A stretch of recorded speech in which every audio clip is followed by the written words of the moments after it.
एक टॉपिक ले रहे हैं जहां से इकोनॉमी को शुरू किया जाता है, वो टॉपिक है इन्फ्लेशन। देखो इन्फ्लेशन क्या होता है या मुद्रास्फीति जिसको कहते हैं, एक्चुअली मुद्रास्फीति क्या होता है, तो बहुत जल्दी से हम समझते हैं कि मुद्रास्फीति क्या होता है। देखो मुद्रास्फीति को अगर परिभाषित किया जाए तो मुद्रास्फीति का अर्थ होता है कि मुद्रा की क्रय क्षमता में कमी का होना। मतलब अगर हम इसको कहें तो इसको कह सकते हैं कि मुद्रा की क्रय क्षमता में कमी, क्रय क्षमता में कमी जो होती है वो क्या होती है, मुद्रास्फीति होती है। तो मुद्रा की क्रय क्षमता में कमी को मुद्रास्फीति कहते हैं। अब देखो ये टेक्निकल वर्ड है, इसको समझेंगे कैसे, तो इसको कुछ ऐसे समझेंगे कि अगर मान लो कि 2024 में जो बीता अभी, इसमें अगर आप कोई सामान खरीदने जाते थे और वो सामान आपको 100 रुपए में पड़ता था, ठीक है, आप 100 रुपए में सामान खरीदने जाते थे, और अब 2025 में गए और उनकी दुकान पर वही सामान आपको 110 रुपए में पड़ रहा है, तो आपको तो क्या लग रहा है कि भाई यहां तो हो गई महंगाई, कि भाई महंगाई हो गई। लेकिन क्या एक्चुअली ये महंगाई हुई? महंगाई नहीं हुई।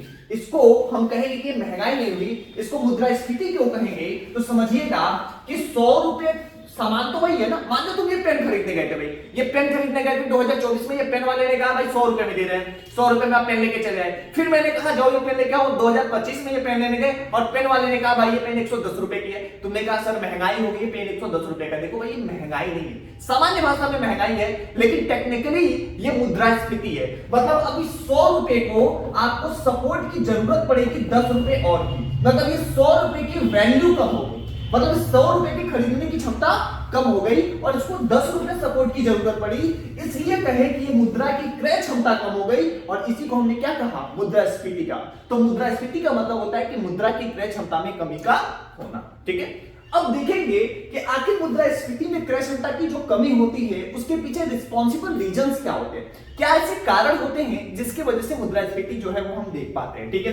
तो देखो मुद्रास्फीति जो होती है, मुद्रास्फीति होने के जो कारण है, मुद्रास्फीति होने के जो कारण है वो 3 ही कारण जो है वो ज्यादा जिम्मेदार होते हैं, ठीक है। एक तो जो कारण होता है वो होता है मांग, जिसको कि हम डिमांड कहते हैं, ठीक है, कि डिमांड पुल इन्फ्लेशन होता है।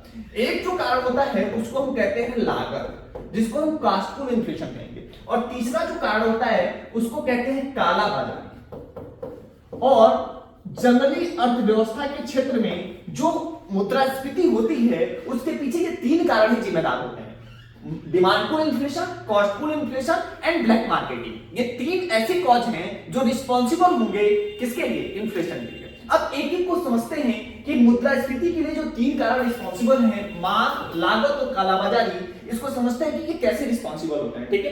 तो अगर हम मांग के बारे में बात करें, जिसको कि बेसिकली हम डिमांड पुल इन्फ्लेशन बोलेंगे, तो मांग के कारण कैसे मुद्रास्फीति होगी इसको जनरली हम समझते हैं। देखो हम क्या समझ रहे हैं, मांग के कारण मुद्रास्फीति कैसे होगी, मांग के कारण कैसे होगी मुद्रास्फीति, तो देखिए कैसे होगी। अब मान लो कि फिर हम चलते हैं 2024 में और फिर हम आते हैं 2025।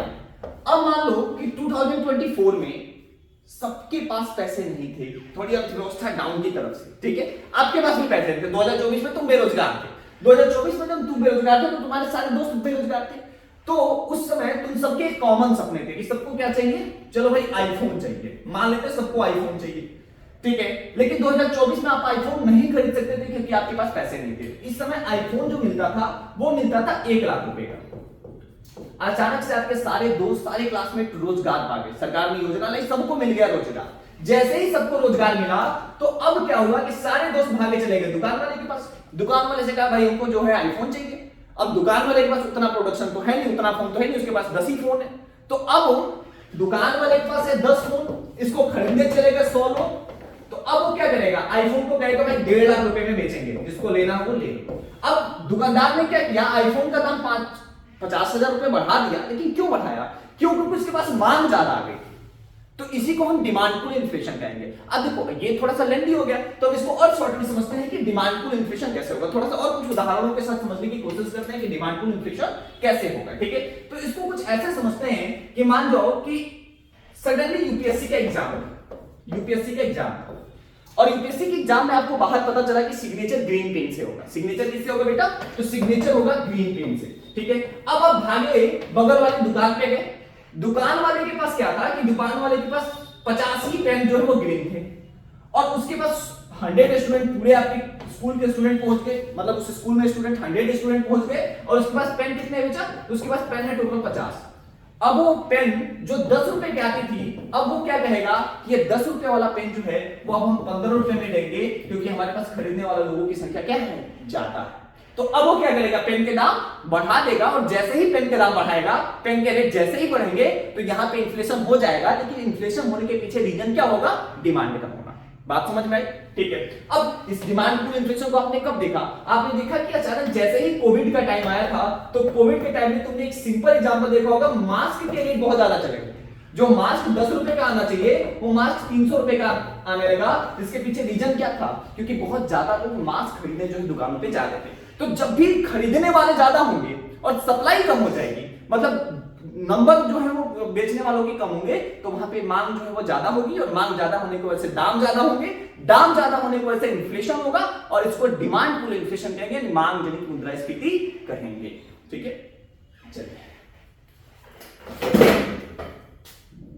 अब आते हैं हम दूसरे अपने मुद्रास्फीति के पीछे कि दूसरा मुद्रास्फीति क्या होगा। तो दूसरा मुद्रास्फीति जो होता है उसको कहते हैं लागत जनित मुद्रास्फीति। लागत जनित, ध्यान रखना इसको इंग्लिश में कहेंगे कास्टफुल इन्फ्लेशन।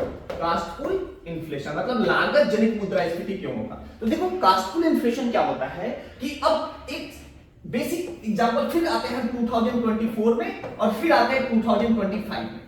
अब हम मानते हैं कि तुम पिछले साल भी बेरोजगार थे और इस साल भी बेरोजगार थे, ठीक है। अब इस समय आईफोन जो आ रहा था वो 1 लाख रुपए का था, तो वही आईफोन वाला एग्जांपल लेते हैं कि आईफोन 1 लाख रुपए का था, ठीक है। अब पिछले साल गए थे पता करने दिसंबर में, तो कहा 1 लाख रुपए का आईफोन है। अभी गए पता करने तो उसने कहा 1,10,000 रुपए का आईफोन, ठीक है। अब तुम परेशान कि भाई 10,000 रुपए जैसे ही बढ़े तो तुमको क्या लगा, इन्फ्लेशन तो हो गया ना, क्योंकि महंगाई बढ़ी या मुद्रा की क्रय क्षमता में कमी, इन्फ्लेशन तो हो गया। बट ये क्यों हुआ, ठीक है। तुमने लगा यार बेरोजगार तो हम अभी भी है, नौकरियां अभी भी नहीं है, और फिर भी इन्फ्लेशन हो गया, क्योंकि सबने तो बताया था कि डिमांड की वजह से इन्फ्लेशन होता है। तो देखो यहाँ पे इन्फ्लेशन होने के पीछे क्या रीजन था, ये क्यों इन्फ्लेशन यहाँ पे हुआ, ठीक है। यहाँ पे इन्फ्लेशन होने के पीछे जो रीजन था वो ये था कि अब देखो 2024 में जो मान लो जो कंपनी है उस कंपनी का कुछ रेंट होगा। अब वो रेंट मान जाओ 1 लाख रुपए ही पे करती हो, तो जैसे ही नया साल आया तो अब रेंट ज्यादा हो गए, तो उस कंपनी को अब 1.5 लाख रुपए रेंट पे करने पड़ेंगे। मतलब यहाँ 1 लाख रुपए करती थी और यहाँ 1.5 लाख रुपए रेंट पे करने पड़ेंगे। उस कंपनी ने क्या किया, सैलरी अपने वर्कर्स की बढ़ा दी।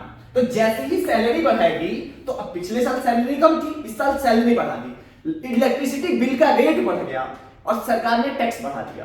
तो जैसे ही 24 के तुलना में 25 में सैलरी बढ़ानी पड़ेगी, रेंट बढ़ाना पड़ेगा, टैक्स बढ़ जाएगा, तो क्या कभी कोई कंपनी जो है वो लॉस में जाकर काम करेगी क्या, कभी वो कंपनी घाटे में जाकर बेचेगी क्या, नहीं बेचेगी। तो जब उसकी प्रोडक्शन लागत ही ज्यादा हो जाएगी, जब उसको बनाने पर ही ज्यादा खर्च करना पड़ेगा, तो फिर क्या करेगी, उस वस्तु का, उस गुड्स का रेट जो है वो बढ़ा देगी। अब जैसे ही लागत की वजह से, मतलब उस गुड्स का रेट क्यों बढ़ा, क्योंकि उसकी जो कॉस्टिंग थी, जो उसको बनाने की लागत थी, वही बढ़ गई।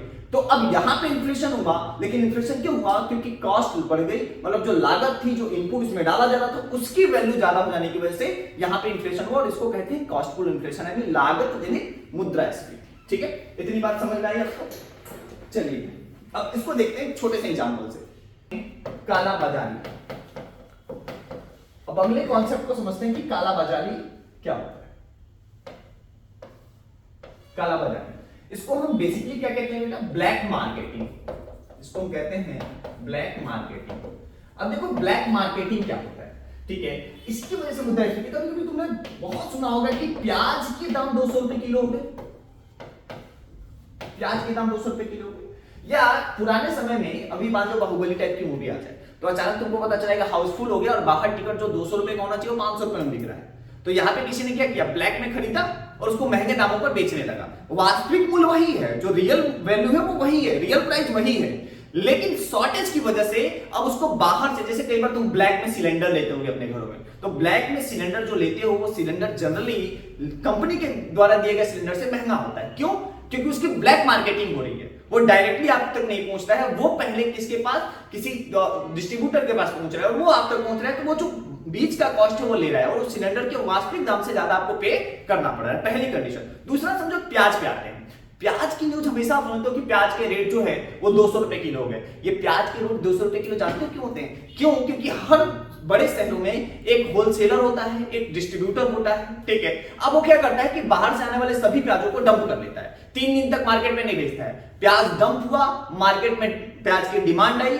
अब वो इस शर्त पर बेचेगा प्याज कि अगर तुमको प्याज खाना है तो तुम 200 रुपए खरीदो, नहीं तो प्याज मत खाओ। अब लोगों के प्याज की नीड है तो लोग 200 रुपए किलो प्याज तो खरीदेंगे। वो 50 रुपए किलो वाला प्याज 200 रुपए की जो बिक रहा है, तो यहाँ पे इन्फ्लेशन तो हो चुका है, लेकिन इन्फ्लेशन क्यों हुआ है? क्योंकि उस होलसेलर ने ब्लैक मार्केटिंग की, प्याज को डंप किया, मार्केट में सप्लाई नहीं होने दिया, और उस सप्लाई चेन के टूटने की वजह से डिमांड उतनी ही बनी रही, और उस डिमांड ने बेसिकली क्या किया है, ब्लैक जो है वो रेट को बढ़ा दिया है, और इन्फ्लेशन हमको यहाँ पे दिखाई दे रहा है। ठीक है, तो ये तीन कारण ऐसे होते हैं जिसकी वजह से हम इन्फ्लेशन को देख पाते हैं।